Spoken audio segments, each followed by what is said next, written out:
Sometimes they'll put their knees into their chest and breathe with me, by themselves, but we do the same thing, co-regulating.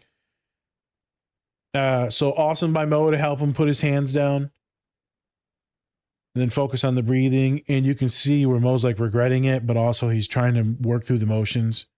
Fantastic scene on how family members, sometimes the people you love, some of y'all gonna be in relationships, neurotypical, neurodivergent, doesn't matter. Sometimes you're gonna say shit to your partner and they're gonna freak out. Sometimes you're gonna come home hot and heavy. Work was bad, small, stupid arguments, like the stupidest shit people argue about, right? And it's never that stupid thing that they argue about. It's all the other shit. And you got to know in that moment when you see them in fear or shock or you yell, right, and you get animated, it's time to step back. Whenever you're yelling, you're not even trying to dialogue. It's just trying to win. And so Mo's trying to win, deregulates his brother. Shit happens. Help the person regulate or leave if they tell you to. And then hold yourself accountable and apologize afterwards. We see that with Mo throughout the show. He keeps trying to do better with his brother and be a little bit more affirming instead of being a dick. But then again, Mo's going through a fuck ton of shit, so it's hard to be really affirming when you're fucking freaked out and you just got deported, technically. Right, yeah. Good scene. Very good representation on how some folks will have a panic attack or an autistic meltdown. It doesn't have to be violent. Right? Some folks are just going to retreat into their own mind. Some folks will be a little bit more outward like him. It just depends. A million different ways. This is one good representation on how some folks may appear when they're in that panic heightened state, overwhelmed. Good. There's so many good things that we're about to get into. Let's mosey down. Pause.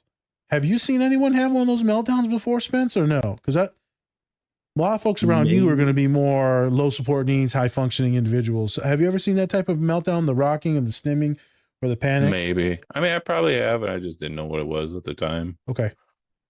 Just maybe I thought they were just like, having a moment. Because I know you've seen people break down. Yeah. I mean, like I probably have seen it, honestly, but it's just like one of those things where it was just like, I didn't know what it was at the time. So it was like, I didn't, all you can do is be like, you good? Like, you good? No. Like Sheldon Cooper, here's a hot cup of tea. Would you like tea? Yes. But yeah, so I think it's one of those things where, I think now that we've been doing this for a long time now, I've known you and Salim. It's one of those deals where I can actually see it now, and if it does happen, I can actually be like, okay, this is what you're supposed to do. But I don't think I've had anything where it was like to that degree. Okay. Where he was just like rocking back and forth or anything like that. Not that I can remember. It's intense, my guy. Yeah.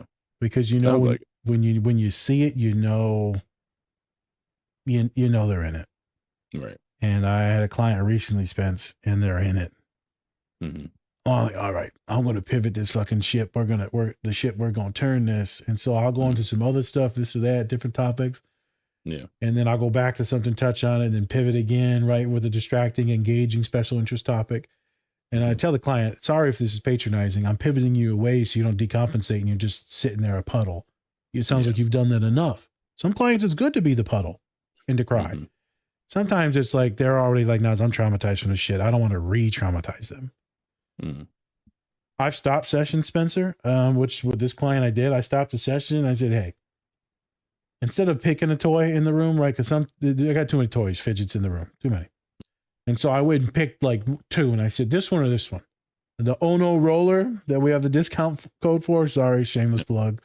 But it's heavy and it's very grounding, right? Very grounding. And so I said, it's either this or these magnets that I have. And so they took the roller and they played with it the whole time. It starts to help the person regulate and maybe focus on that a little bit. So where it's not just deep in their trauma. It's intense when those things happen. It's happened to me.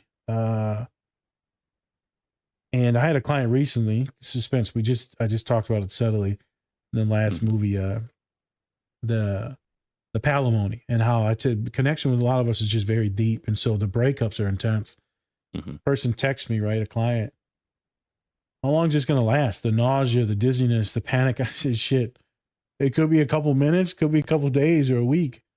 I said I was dissociative and like dizzy after I didn't get that job at Michigan for like 3-4 days. I was nauseous for 3-4 days, Spence. Right. My dad's like, "How you doing?" I'm like, I feel I'm gonna puke. I'm dry heaving for 3 days. Because it fucked up a lot of things, but in actuality, it's magnificent for me, you, for everyone, my whole family. So sometimes life is supposed to happen. The thing is, it happens with a lot of folks, man, and I'm glad that we're doing this. So, next scene. Yes. Hey, boy. The next scene. So it's Mo, Samir, his mom, his sister, and then her husband and their kid Osama, who are all bowling together, and they are actually, Osama just was missing for like a couple minutes, went to the bathroom, whatever, but then just Samir just out of nowhere just starts yelling Osama in a bowling alley. Oh my God. Which I'm like, the fact he's doing that in like Texas. I know. Holy shit. Just yelling Osama in a bowling alley. But then as the scene kind of progresses, Mo's sister actually brings up the fact that maybe Samir should be seeing a therapist, and that he could have autism. And then right away, of course, Mo's mom actually disagrees, and kind of gives that like, oh, everything's a disorder. Like you have a little bit of this, it's a disorder. And you fucking millennial, you fucking Gen Zers. He's complaining. You just all you want is medicine. You fucking soft ass liberals. You fucking. He literally just got done yelling Osama so fucking loud. Had no idea if that was like acceptable. And I understand that's a kid's name. I get it. But just to be clear, the reason why not only yelling out anyone's name, but specifically the name Osama in Texas, has certain. And then also other Arab too. Like I know. Yeah. I could see some Texas being like, hold on now. No, wait a minute. There's a God country. Yep. Wait a minute. Wait a minute. So not in my that's town. The thing. He doesn't have any social awareness. No. Right? And that's the thing, because he's autistic.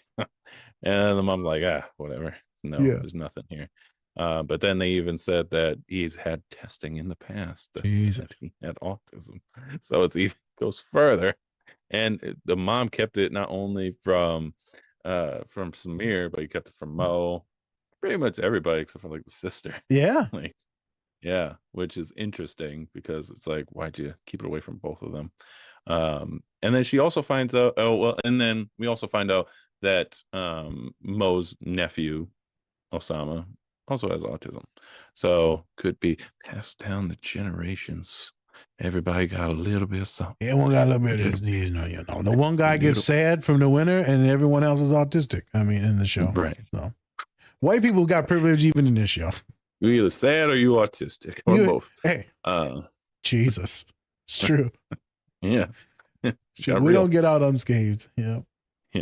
But this is a great scene when it comes to just talking about how older generations just sometimes they didn't get it, or they still don't get it, that these things, even though we're finding out more things about ourselves, aren't always terrible bad things that we find out about ourselves. These are things that we need to know, so that then we can grow and then maneuver our way up and up, so that then we can have a quote unquote normal life.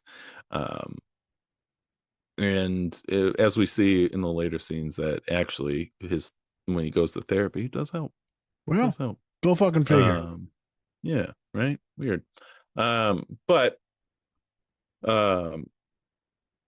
you want to talk about how, for this scene, what does it mean for you personally, or from your therapy sessions? What does it mean to have these conversations with people who may not understand what autism is?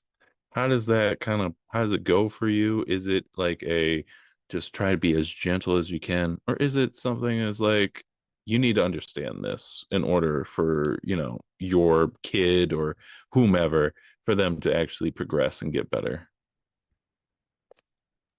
Fuck you, man. Uh-huh. This is there's a million different ways to take this, so I'm gonna do my best to be concise.